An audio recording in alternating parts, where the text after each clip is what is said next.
Welcome to Common Sense Connecticut, where we look at the news and events that will shape the state of Connecticut. Your host is Gary Byron.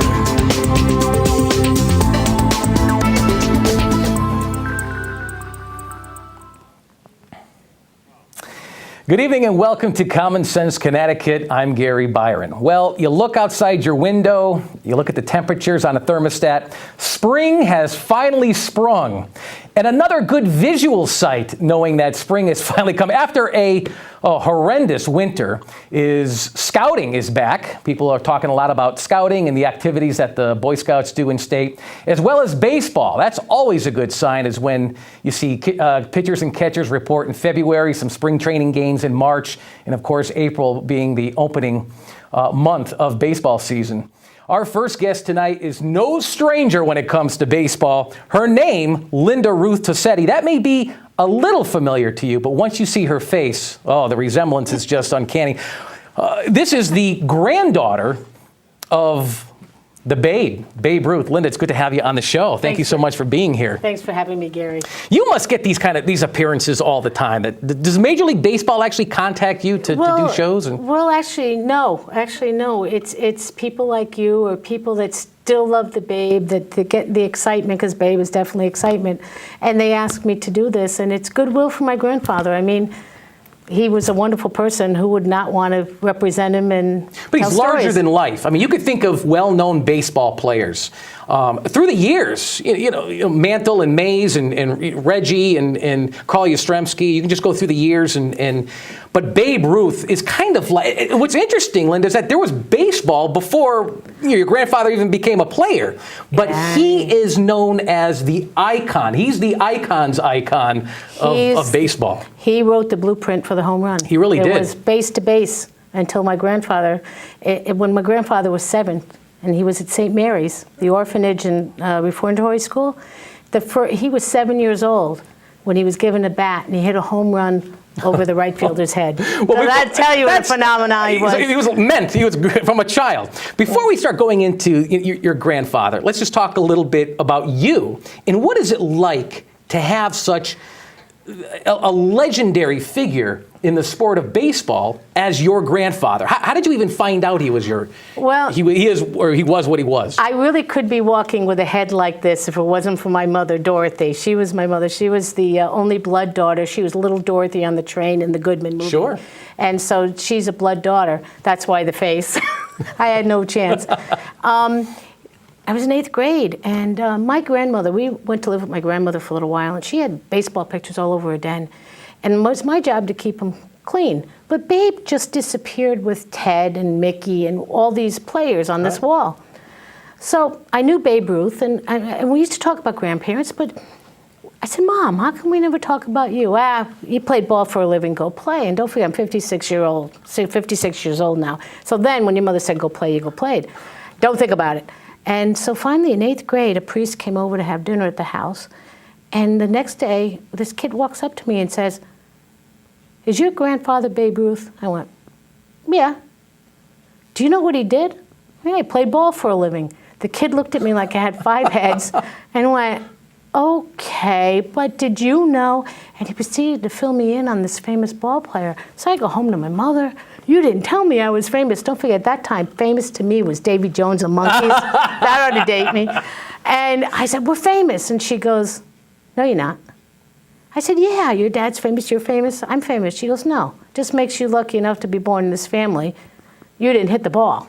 Oh. And so started my learning. The older siblings, I have 6, I'm the youngest of 6, they didn't talk about it as much. They had to actually keep the secret longer. So they knew? Yeah, they knew, but she was afraid someone would kidnap us. She grew up in the city during Lindbergh kidnapping. Okay. And she thought, God forbid, someone took one of us, there's 6. She would never get us back. So it kept you grounded. Oh, not only did it kept us safe. I mean, Mickey kept his kids in Texas, and Roberto Clemente, they had bodyguards over his kids. So yeah, it was a real serious thing, trying to protect the kids. So yeah, she did, and that's what I didn't find out, and I had to keep it on wraps until I started traveling with her, like in 1975. I would go with her places, and I got used to saying, yeah, I'm the granddaughter. At first it was tough because I wasn't used to doing it. And I started studying since 8th grade, my grandfather. I've been a student of Abe's since then. A student of your own grandfather. Student of my own grandfather. So Major League Baseball doesn't really contact you too often to make appearances. How about the New York Yankees? Nope. When they opened up the new stadium? Nope. Not a member. No member of the Ruth. They don't the mention house that Ruth built. They don't mention any of the old ball players anymore. The Yankees. Are you kidding me? It's all about the new players now, not the old. But I will tell you, the Yankees had me there the Saturday before the last game. At the old stadium. At the old stadium, and I was there to give A-Rod an award because he had, I think, beat a home run record of my grandfather's, and I got to put a wreath on his monument. And I got to spend 2 hours on the field and say a proper goodbye to my grandfather's house. Because, you have a grandfather who has a house. Well, that was the only house I knew my grandfather had. So I had a chance to say goodbye to it. And even Jeter came out of, and ball players don't do this, he came out of batting practice to walk over to me and to meet me and say hello again, because we had met before.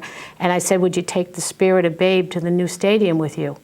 He started crying. I started crying. Wow. The guard, the policeman on it started crying. We had to all turn away. I was going to have black down my eyes, but it was a sad day. But I got to say a proper goodbye to the stadium. So the things that you hear about Derek Jeter and how classy of an individual that he is outside of the realm of playing baseball. He is. He's pretty classy. Yeah, he's always if we're somewhere he is, he'll make it over to me to say, hi, Linda, how you doing tonight? He's a great admirer of Babe. But nowadays, from what you're saying, those days are too few and far between. Well, now people could become a corporation, unfortunately. And to get to them, I can't call up, Alex or Derek and say, hey, Derek, hey, what are you doing today? You hanging? No, I get to. No, I'm 56. I only got to hang with him. I can't. But no, I can't do that. But I have met them. But nice you guys. could call up the Steinbrenner family, could you not? Or are you on good terms with Well, it's not that I'm or? on bad terms. I just think it's a business. I called to go to last year my grandfather's house. I tried to get to 2 games. I couldn't. You can't get tickets. Couldn't get tickets. That you can't make a phone call and say. No, I wish I could, guys. I hate to tell you. I would just think that the house. Babe had to pay for his tickets. Are you kidding? Babe went when he was retired. Babe had to pay for his tickets. Well, we're going to talk about your grandfather more in depth Sure. in just a minute or two. But my point is, so I'm not shocked. My mother always said. I am. She always said, never expect anything in your grandfather's name. You have to figure how to give back, and those are true words.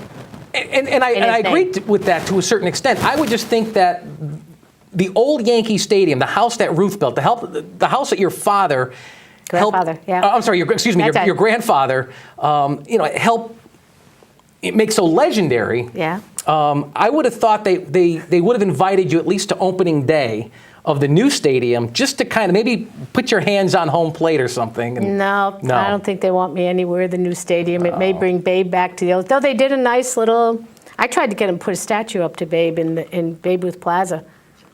Ignored. There's one in Baltimore.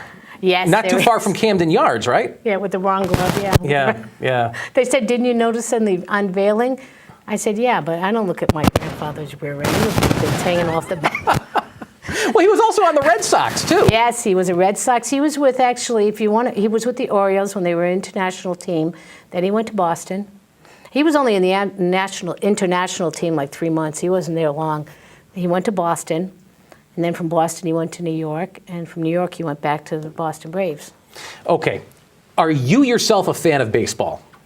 Would you sit home and watch a game? I'm a playoff girl. I guess you could say I'm a playoff girl. Okay. I like it when it gets down to when they start with the wild card, and then I'll start watching. The day-to-day games, my husband takes care of that. He loves watching Andy. So you, Linda, as the granddaughter of Babe Ruth, do you root for the Yankees? Do you root for the Red Sox? Do you? Well, if I say one or the other, I get hate letters. No well, we don't want that to happen. No, I do. I really do. And they're from friends. I get hate letters. Actually, you know what? Friends. I got to tell you, Boston's always been wonderful to the family. They've always had tickets for us if we need them. More so than the Yankees. I was at the All-Star game when it was in Boston. When, believe me, the ticket, I had 2 seats. when the tickets were really at a premium, how small it's Sure. before they renovated. And they had tickets for me and my husband or the family. We shared them. And the Yankees, it's not a bad thing. It's just the Yankees. You know what I mean? I don't expect, I guess, and Because he's more known as a Yankee than any of the other teams Well, that's he played why for. I embrace both. Babe is iconic with the Yankees. Most people recognize him in the Yankees uniform more than they do a Boston. Sure. They forget about his pitching record, which 29 and a half consecutive scoreless innings in a World Series. That was Yeah. my grandfather's favorite. And that's rarely discussed. You always hear about the home runs. Yeah, he pitched for 5 years. So imagine, and the last year he was hitting. They needed his bat, and he's in right field, and then he was pitching on the off days, and for 3 months solid he played every day. Finally he said to Barrows, "I'm getting tired." Yeah, he would play every day because he played both positions. The curse of the Bambino is legendary. Yeah. Okay, so let's dispel some of these rumors right now. Babe didn't throw it. A ball player will not throw a curse because they're a very superstitious bunch. True. And if you throw a curse, it'll come back on you threefold. So Babe had nothing to do with that. That was actually invented in 87 by a sports writer. Actually, I think Shaughnessy. it was Dan Shaughnessy, a Red Sox. He's still making sports money writer. off it. Anyway, he's still making money off it. I don't mind that. Babe, the only thing Babe said to Boston was, if you let me go, you're never going to win another pennant, which was the truth, because he was like the mainstay, and he was one of the last to go, and everybody was going to the Yankees. And so that's all he said to the fans is, you're just never going to win another pennant without me. And that wasn't a curse, it was just a fact. The fans, they say the fans cursed when they let him go because the fans didn't want him to go. But once he hit the Big Apple, he didn't want to go either. He had a farm. He wanted to stay in Boston. And it was all to finance a play. Exactly. It wasn't no, Nanette, but it was a play. Something, madam. I can't remember what it was. Yes, sir, ma'am, or something like that. You spoke about, just a moment ago, about his relationship with his fans.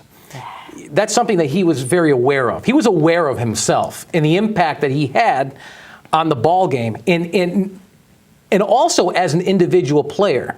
Can you talk a little bit about that? Well, Babe was a very important fella, but if you go and say, "Hey, Babe, did you just hit like 700 and did you just hit 59 home runs?" He said, "Well, I'm not sure. I'll hit them and you count them." He was a real humble guy. He wouldn't be going, "Hey, it's me." They would come to him. And Babe, you got to figure, Babe grew up in St. Mary's since he was 7, off and on in St. Mary's. And then at 19, Jack Dunn had to sign his guardianship to get him out to play with the Orioles, because he was still a ward of St. Mary's. Right. And so you got to figure he didn't have much of a family life. So all the kids were his family. He got to be the man about town at St. Mary's, taking care of everybody. Candy to the kids, I can keep you here hours with just that. And so, Babe, I think his fans, my mother always said his fans were his family. Wow. So you know how your father said, "Attaboy, Gary, good job. You tried even harder?" Sure. Well, when the fans went, "Hey, Babe," we go, "Watch the next one." And that was really the fuel. Was baseball really his life, even when he wasn't playing the game? Yes, I've got to say, it was his life. He loved other sports. He played tennis, he played golf, he played pool, he played poker, which I understand he's a really good poker player. Lou hated playing bridge with him. Lou Gehrig. Lou Gehrig, but they always ended up partners on the train and bridge. But he had other things to fill his life, and he had fishing. He loved fishing and hunting. But yeah, baseball was his life from 7. He said he would either be in a penitentiary or a cemetery. It wasn't for baseball. Really? You brought in some photos that I know I want you to kind of narrate if you can. Sure. If we can bring those up on screen. I'll do it. Yeah. These are some really interesting things. There's the Bambino. That's baby Bambino. Yeah. He's born in Baltimore. What was that? Baltimore. That's in Baltimore. Mm-hmm. How old is he there about? Oh, probably about 7 months. Wow. This is Babe when he started. He was a catcher at St. Mary's. You can't miss him. He's front and center. Well, actually, back in center, back row in the center. Yeah. He's a big guy. And there he is. Look how muscular he is. Look to the far right. That's the big kid. Wow. Look how muscular he was. And look how much bigger he was. They're learning how to slide there at St. Mary's. And that's Babe in Boston, his pitching days. He had records standing for a while. I think there's a few left still. Now, these are photos that not many people have ever seen. And there he is fielding. Look how little the glove is. Yeah. Oh my goodness, that must have killed his hand. Oh, it was a miracle how they And look did how it. thin he is too. He was always thin. He was never big until he got to the. Oh, there he is. He used to go to that's a Jewish orphanage. It didn't matter what creed, color, Babe was there. He was really very much a visionary, and kids were kids. People were people. There was no different if you were black, white, Hispanic. He really knew how to play to the kids. Yeah, and that's the. If we can just pause this photo for just a moment, guys. That's the hospital for joint disease. All right, well, since you're talking about kids and his relationship with kids, there are some, I don't know if they're myths or they're just legendary stories about how he would visit we're looking at one right now. I'm not saying it's necessarily this child, but a child that was hospitalized. Yep. And say, I'm going to hit a home run for you today, or I'm going to hit 2 home runs or whatever. Are those somewhat accurate, those stories? It's absolutely true. He used to call them homers on order. And he did it in every orphanage he went to, or any kid. The kids say, "You want to hit a home run for me?" He said, "Sure, kid, watch." And he'd do that. He would, he went to Omaha, to give you an example, he went to Omaha for, I think it was 18 days, or 20 days. Uh-huh. And out of that 20 days, he visited 18 orphanages, like 20 hospitals. I mean, wow. the guy, kids would just, made him glow, and he glowed. He knew how to talk to kids. He had a real affinity. He was with somebody them. to look up to. You can continue with the photos, guys. You can. Yeah, exactly. It wasn't in today's day and age with the internet and all these celebrities who are rock stars and this. No, Mom said he turned into a kid. There he is. He's sick. Then you can see he's got cancer. Yeah. And yet he's still out meeting sick kids. Yep. The last year of his, he went around for the American Legion. 17 appearances. The last year he was sick. He died in August. Yeah. Of 48, right? 48. 48, yes. Oh, no, 50. Oh, 1948, yeah. 48, okay. There's Babe. I know you guys got to look quick, but he's in the center with the straw hat. This is like a Where's Waldo. Here's Babe. Yep, that happened to him all the time. That would happen to him on the field when he was a right fielder. They all come out of the seats, and they'd stop the game, clear off the field, and start playing again. Even other ball players were looking up to him, huh? Oh gosh, yes. And he was really. The ball players were very cool. And in the clubhouse, they didn't call him Babe. His name was Jidge. Jidge. Oh, Jidge. His nickname for George. They used to call him Jidge. Yep. It's George Herman. Yep, George Herman Ruth. They called him Jidge for short. Where did the name Babe come from then? That came from when they had to get him out of St. Mary's. Jack Dunn had to sign as his guardian. And right out the gate, he's hitting 400-foot home runs in Fayetteville. So they said, "Who the heck is that?" And he's never seen an elevator before. He's playing with the elevators, with the doors. And he almost took his foot off. Childlike, right? Yes, he almost took his foot off, his head off. He knew one speed, quick, whether it was a bike, a motorcycle, a car, fast. And they said, "Who's that guy who's going to kill himself?" They said, "That's Jack Dunn's Babe," and that's how it stuck. Jack Dunn's Babe, and then he was Babe ever since. But that's later in life. That's a little later in life. This is as a Yankee. Yeah, just before he left, you could see he's starting to get a little heavy before he went to the grave. He joined. He filled out a form to go to First World War, and they didn't take him. And he said, "Should I be?" He said, "Should be deferred?" He said, "No." So he said, "Okay, well, I'll help." He joined the 104th Artillery National Guard. Wow. And there he is. Yeah, he's saluting, and he did a lot of things for the war. He wanted to give his. Oh, there he's dapper. That's dapper. There's almost a little bit of a color in that photo here. Yeah, too. they tinted it. Tinted it? Yeah, but that's dapper Babe, and he was a very impeccable dresser. In St. Mary's, he was a shirt maker. Oh, is that right? He would make his shirts had to be just right. Nice. He had a collection of hats. Here's with a Mexican sombrero, right? He's coming out and this is 1946, he came out for the Mexican League because they wanted to be validated, and they wouldn't let any American players go over. Babe said, well, I'm not playing, but I'll go over and help you. Look at that. He was helping the Mexican leagues there. He went to Mexico. That's a great way to get the Mexicans on your side when you're wearing one of their hats. Oh, and of course, speaking of hats, this is a crown. This is probably one of the most famous photos of him. And you can see it at the Hall of Fame in his room. It's at the Hall of Fame, and he was the originator of the Crown Award, the Triple Crown and all that. That was Babe. The King of Swing here. That's right, King of Swing, Sultan of Swat. That's him. Look at that. That's. And this is Babe. He also felt the same way about the Negro Leagues. Well, he was playing. It was an exhibition game, obviously. Barnstorming, yeah. Okay. And that's him in France. So he was known internationally. Yeah, well, not in France. He was a little upset nobody recognized him. Is that right? They didn't have baseball in France. And that's, of course, Japan. Babe, like I said, Babe believed when he played in Japan? Yeah, in 1930. Well, real fast. In 1931, the Yankees went out there without Babe. Oh. And Japan was very upset. Yeah, there he is in the outfield with the parasol. Nice umbrella.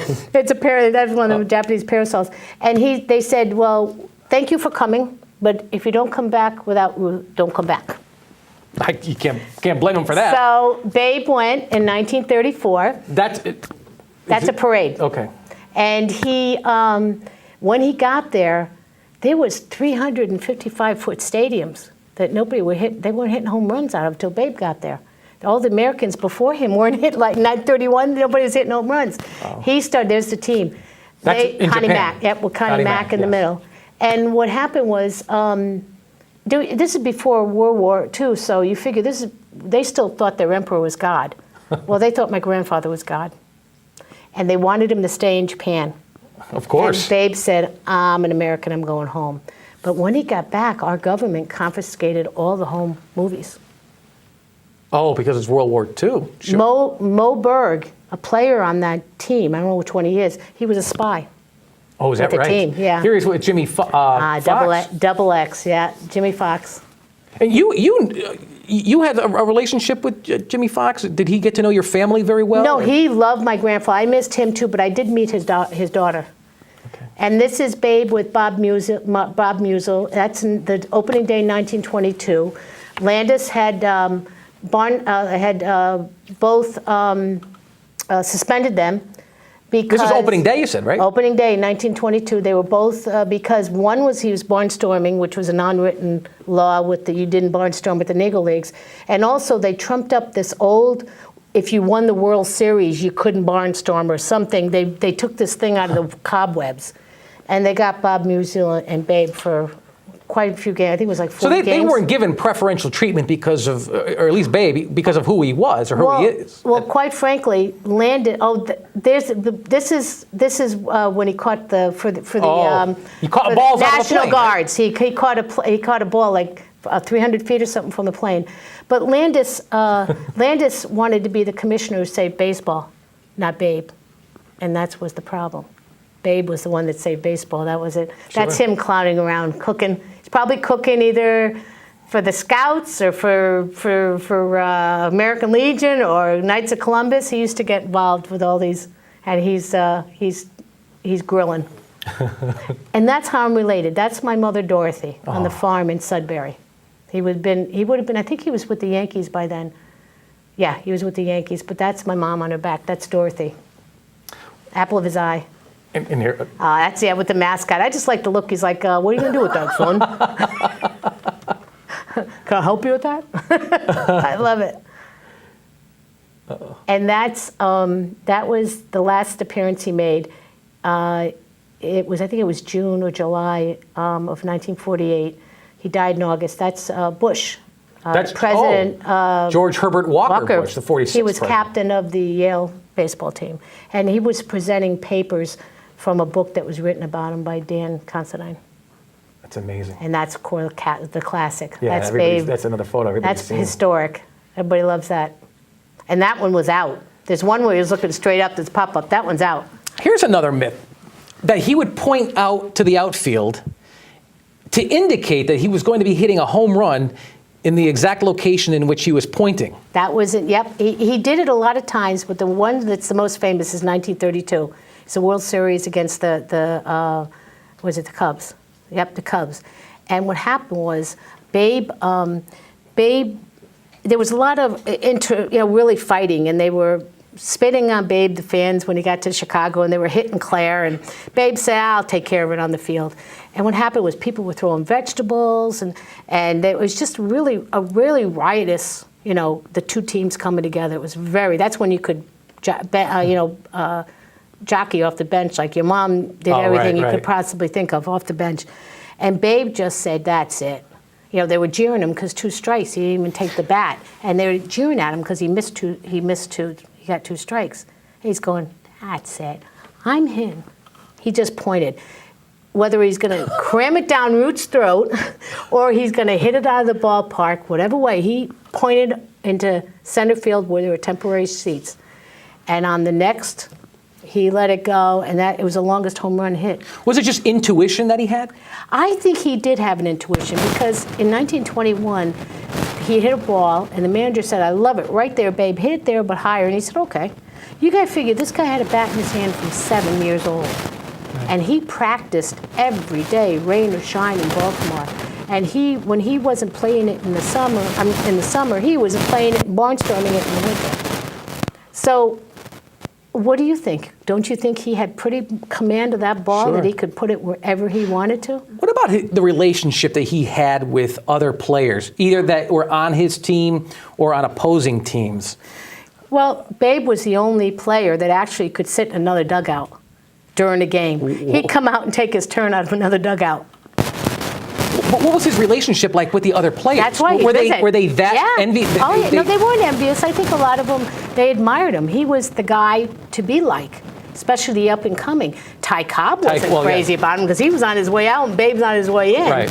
So, of course, he was the brainy and Babe was the brawn. And he didn't think Babe was going to be a splash in the pan. So Ty, but at the end of their lives, they did come to a mutual respect and even kind of a funky friendship.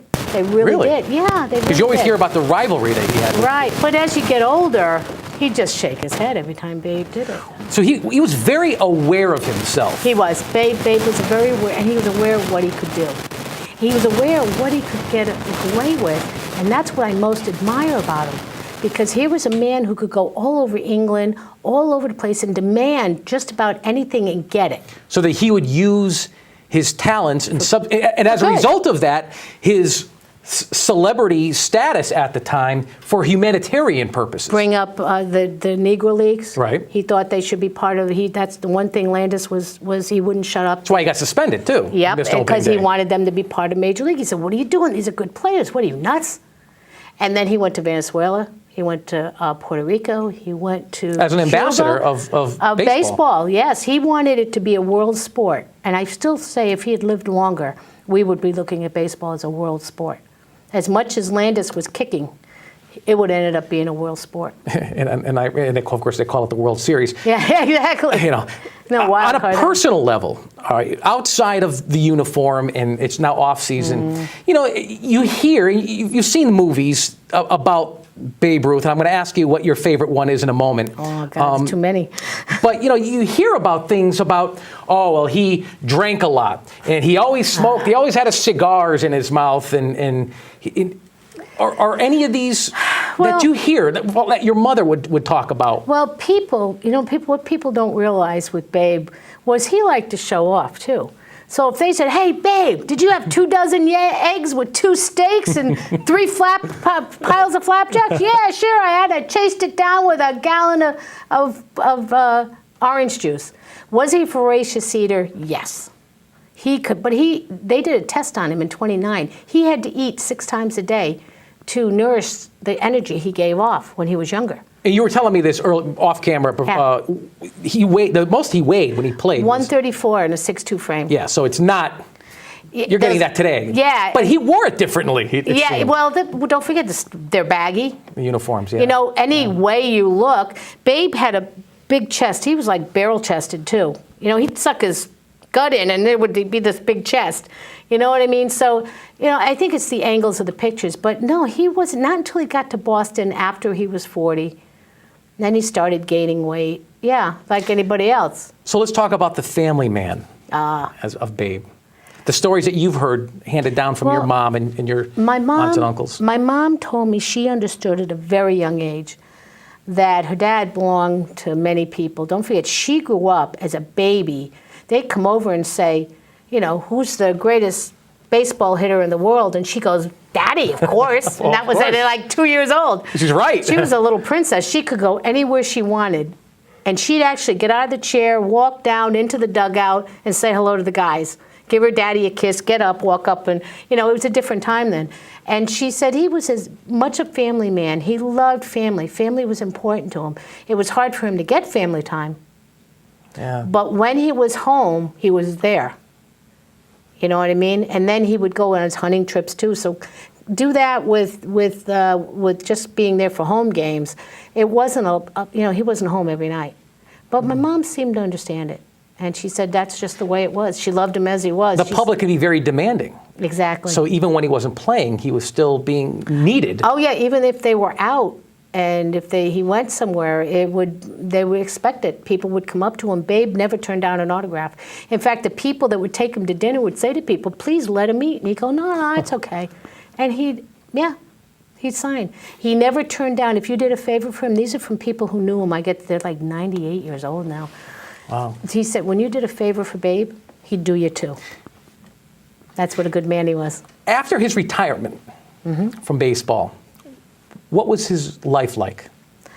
There was a point where he got really depressed. My mother told me about it. There was a point where he wanted to jump out of the window. Baseball had turned its back on him. He was so upset because he always thought he'd have a place somewhere in baseball, being such a life and what he had done. Coach, manager. Anything. Right. And Landis couldn't do that. And I'm going to tell you, is one of the few people that I've told, but the reason they didn't let Babe manage, and everybody's going to hear it, is that he was going to he said he was going to put a player of color on the team if he was manager. That's why he had 8 chances to be manager, and Landis crushed each one. The commissioner of baseball. Yeah. That's truly why he never became manager, because he was going to put a player of color. And then he got sick, not and much then longer after that. He got sick. Figure he got sick back in, I think, 1940, right after 46. He got sick and he didn't die of throat cancer, Gary. Whoa. Nope. I thought. It wasn't throat cancer. It had nothing to do with, he didn't smoke, because cigarettes robbed your wind. He didn't smoke cigarettes. And he smoked cigars. Right. And he wasn't a big drinker. Babe would have beer, especially when he was sick and his palate was gone. He had to drink beer for the nutrients. But Babe, because he never knew when he went to a bar, he had beer because he knew if he opened that door, there could be 20 kids, 10 kids out there. Well, I'm sure they were all buying him. Yeah. Oh, beers.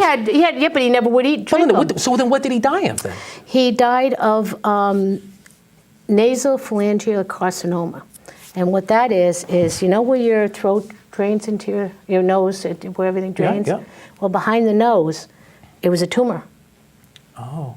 And what happened was they didn't know what it was then. They knew it was a cancer. They called it what it was, but they didn't know how to treat it. And his head, he'd get headaches, and they tried pulling his teeth. And when he came out of St. Vincent's, and he truly said, I don't know what's the matter with me, they didn't know then what was the matter with him.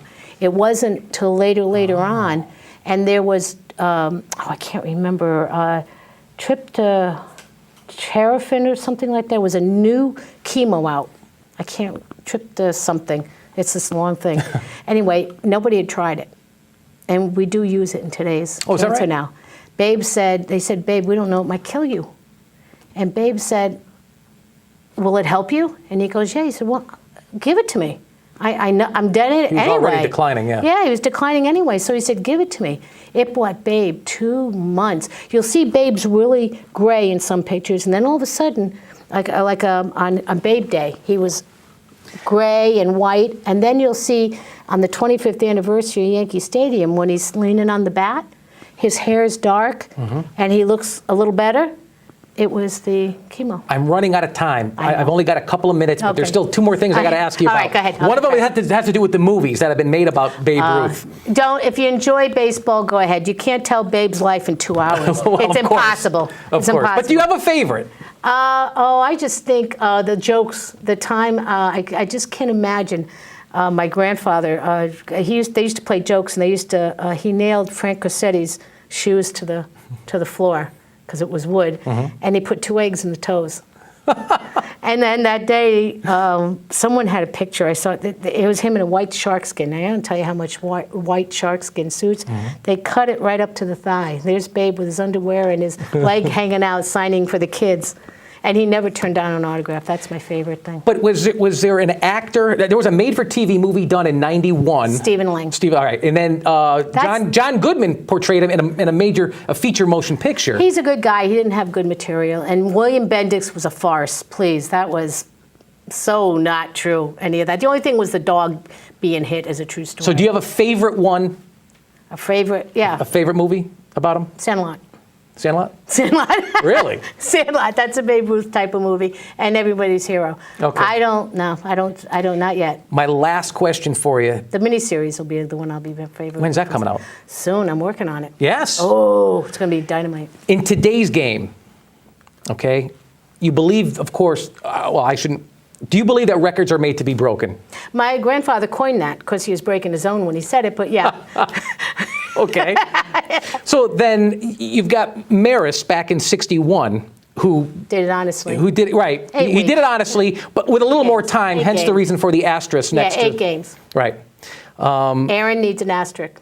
Hank Aaron. He was at Hank Aaron. He was like 2,000 and something more at bats, and he's really whacked off. He should have an asterisk, and Bonds doesn't deserve it. Because it took longer than the baseball season was shortened back Yes, when they didn't your have night grandfather games. was playing. They didn't have night games. And you don't believe in the steroid era, Barry Bonds? Nope. Kids are dying. Mark McGuire? Kids are dropping. Nope. Okay. Babe's kids are dying. That's what I told the San Francisco Giants when they want me. Can't do it. I'll give you the last 30 seconds. Okay, You have well- a website, the miniseries yes. you want to promote? Oh, yeah. Check out the website, www.thetruebaberuth.com. www.thetruebaberuth.com. It's really a cool site put together with love. You're going to see things in there that we didn't even touch on today. I know Yes. Gary's seen it.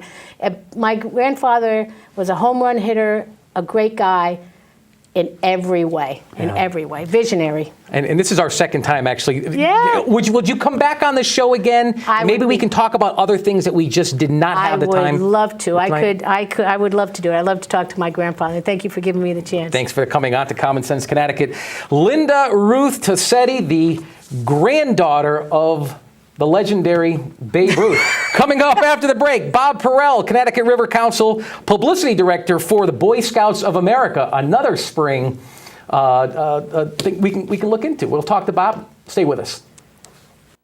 Alan Babin chose to serve his country as an airborne combat medic. He was critically wounded in Iraq when he rushed to help an injured soldier. That was my job, and I was there to do it. Alan will require daily care for the rest of his life. Paralyzed Veterans of America, helping veterans get all the benefits they've earned. If I could do it over again, I would. Paralyzed Veterans of America. To help, visit pva.org.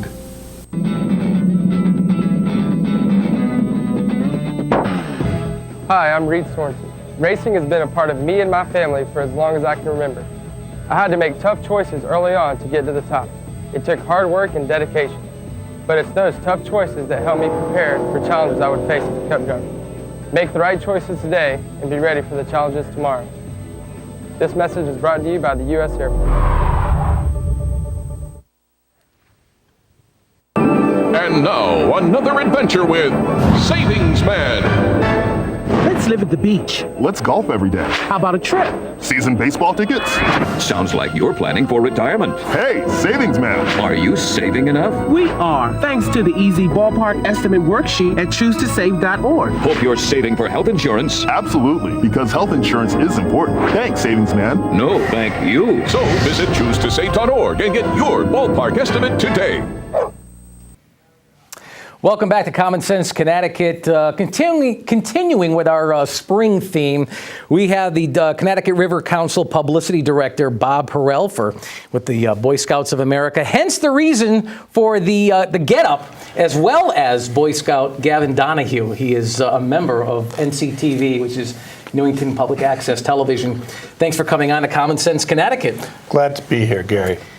So the Boy Scouts, Boy Scouts, first and foremost, has really changed over the years. It's really evolved. Can you talk about that? Well, we started about the time Babe Ruth started playing baseball. Is that right? We've been in existence for a little bit over 100 years, and a lot of people look at us. We wear very similar uniforms to what we've been wearing 20 years ago, but it's changed. It really has. We hold principles to be very important. But what we ask the kids to do, what they like to do, has changed a lot more. Gavin here, he's a volunteer at NCTV.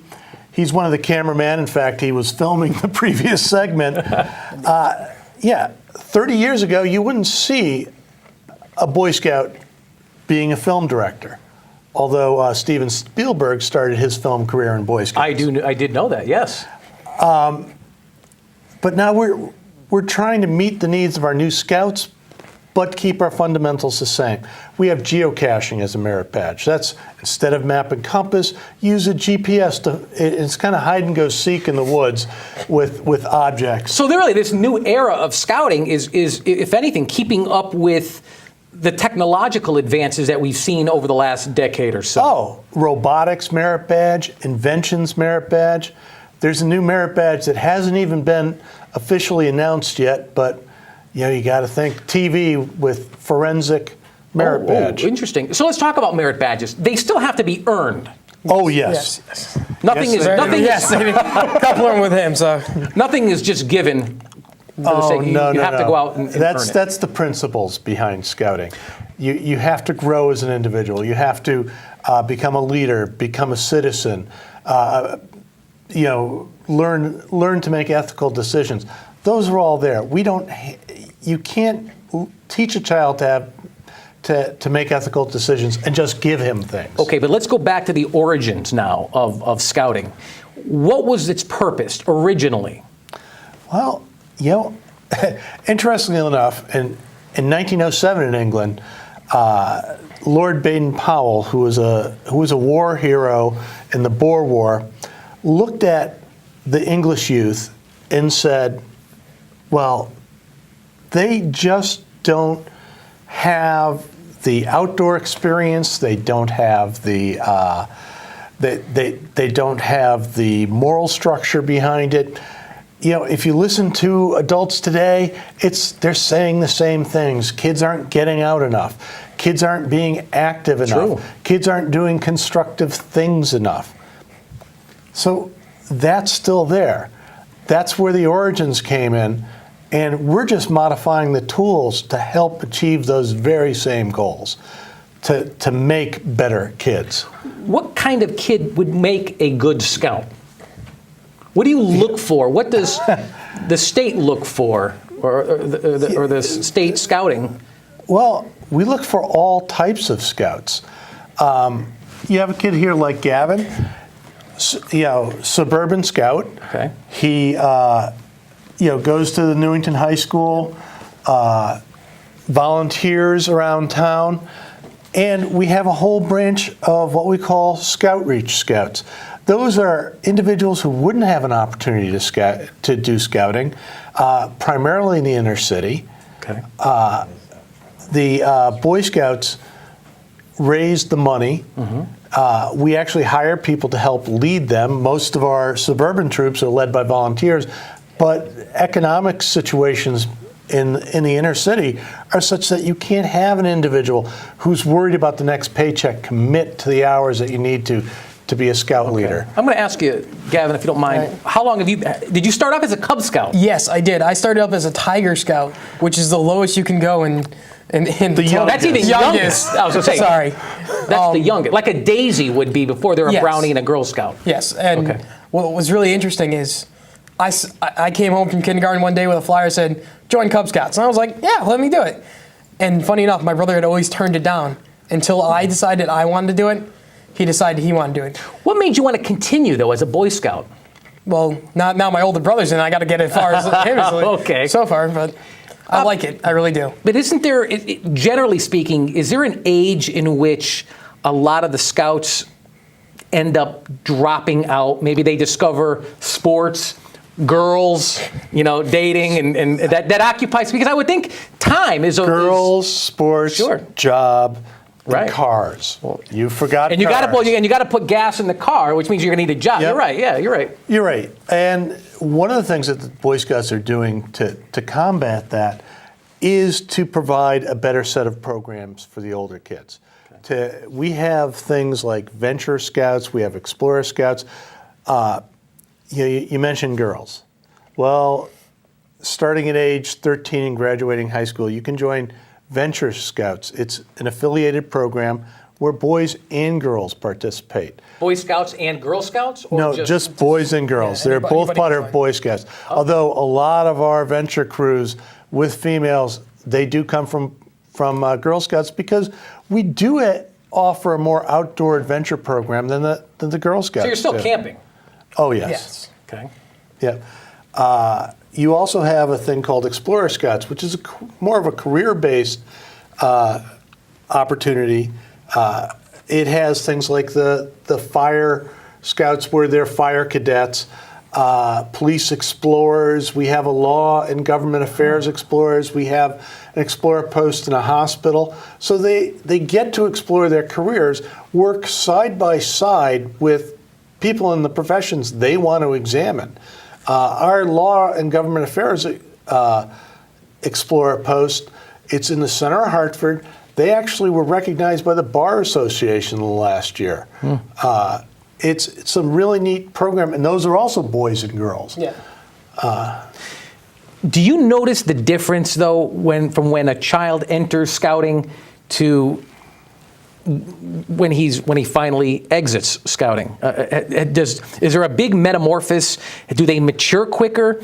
I remember when Gavin was a Cub Scout. Yeah, he has matured quite a bit. Boy Scouting is very good at taking kids and getting the best out of them.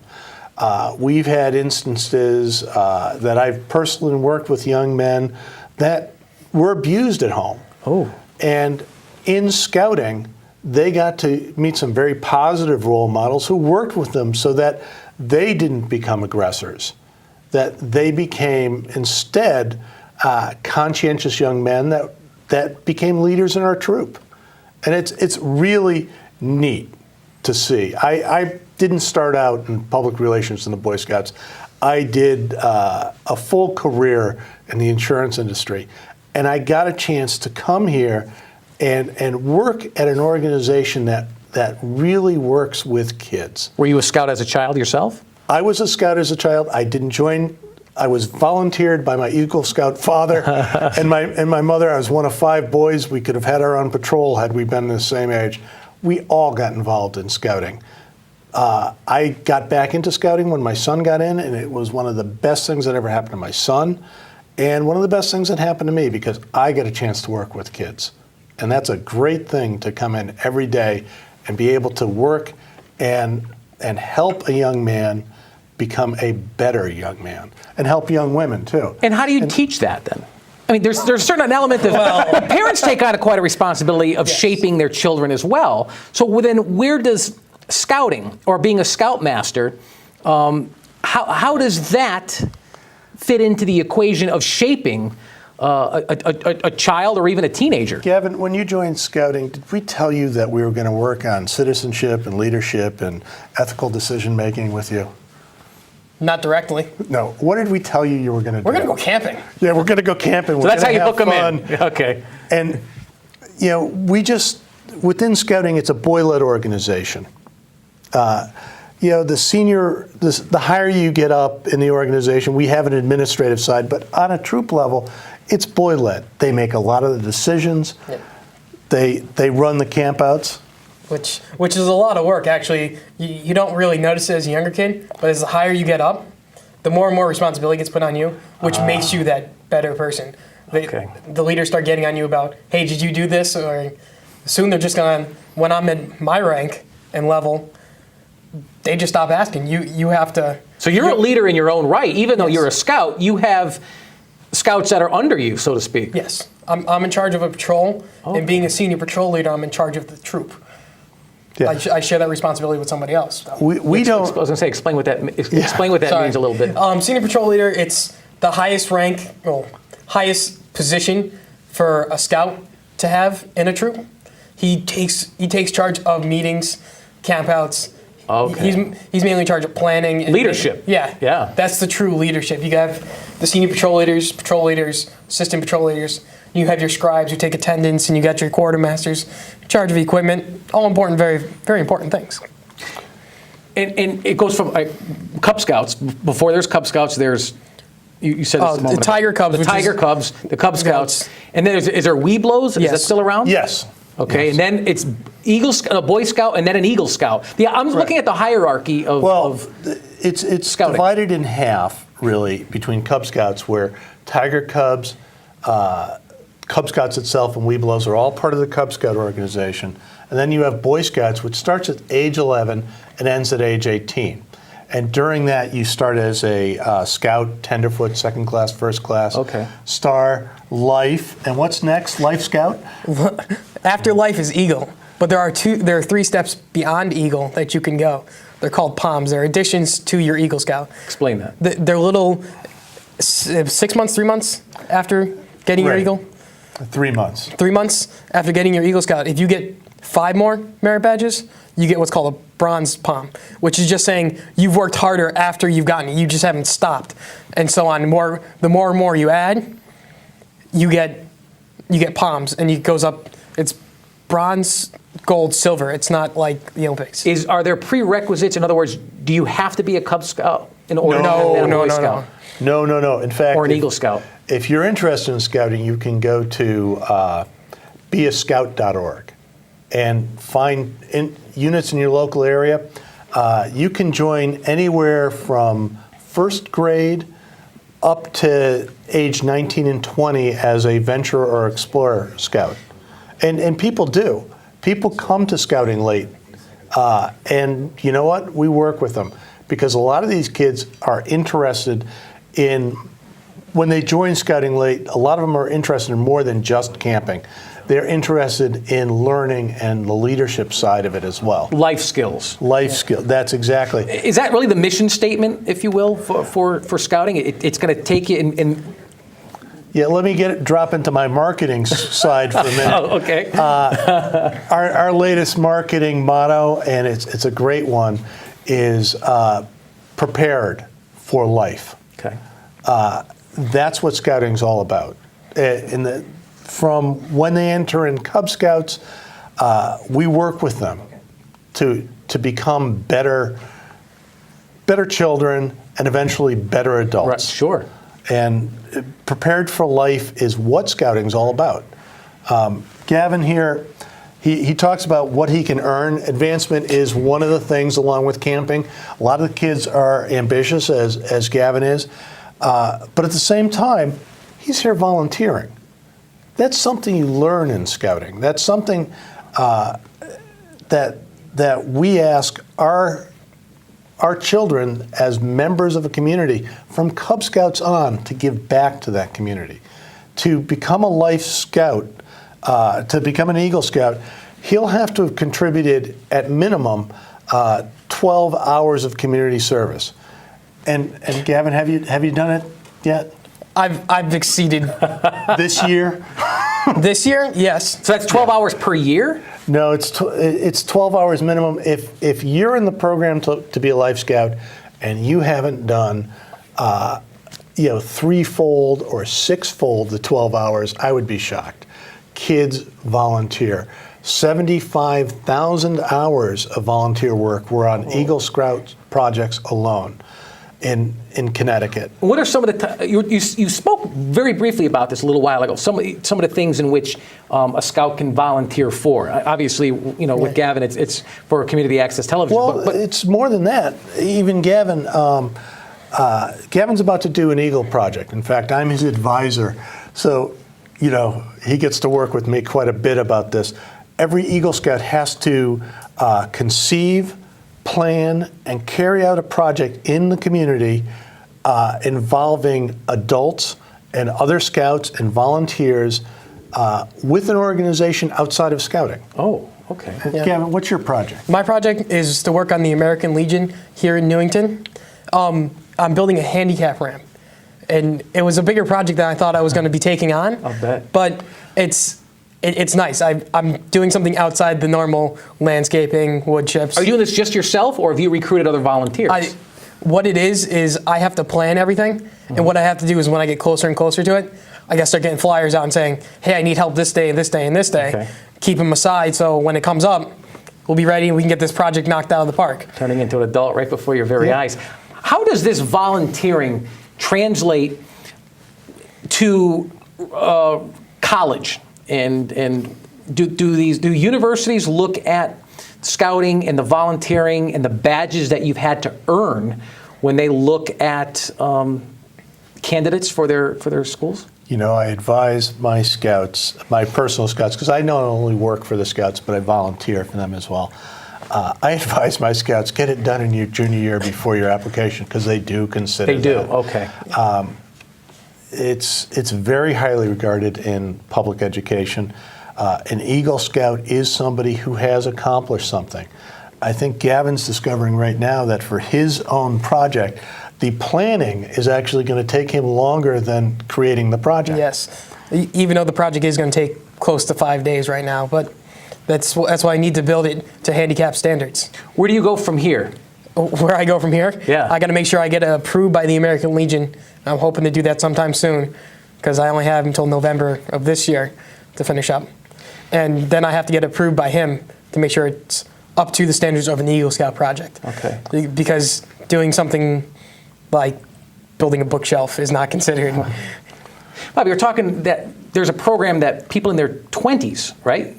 Up to 21. What happens after that? I mean, can they become a scout master, or do you have to be a parent of a scout in order to be a scout master? Can they, no. Do they go into the military?